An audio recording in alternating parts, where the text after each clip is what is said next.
তো সারপ্রাইজ।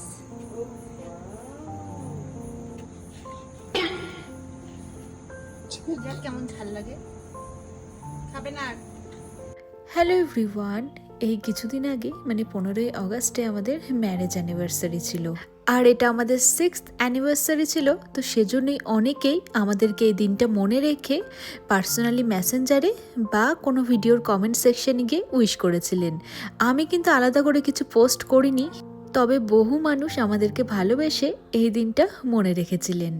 এবার জানেন, আমাদের জীবনের একটি বিশেষ দিন, কিন্তু সেদিনে আমরা কোনো কিছু বিশেষভাবে সেলিব্রেট করিনি।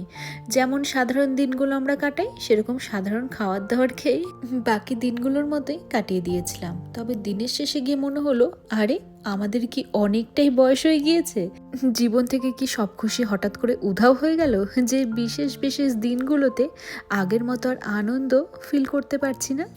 তবে পরের দিন সকালে উঠে মনে হলো, জীবনটা এখনই এত বোরিং করে দিলে চলবে নাকি। আর ইদানিং কিট্টুকে নিয়ে এবং আরও নানান কাজে আমি আর রোহন আজকাল এতই ব্যস্ত হয়ে পড়েছি যে ঠিকঠাকভাবে কথা বলারও আমাদের সময় হয়ে উঠছিল না।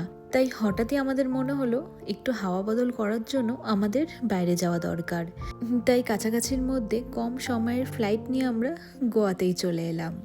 আর সেখানে এসে এই রিসর্টের কটেজের ব্যাকইয়ার্ডটা এত সুন্দর ছিল, তো আমি ভাবলাম ঠিক আছে, 15ই অগস্ট আসল অ্যানিভার্সারির দিন, সেই দিনটা কেক কেটে বা কিছু করে সেলিব্রেট করিনি ঠিকই, তবে আজকে ছোটোখাটো একটা সেলিব্রেশন হতেই পারে।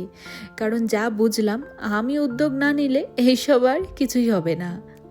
তাই নিজেদের মধ্যে কিট্টুকে নিয়ে ছোট্ট করে একটা সেলিব্রেশন হয়েই যাক। কিট্টু আর কিট্টুর বাবা চলে এসো, সারপ্রাইজ।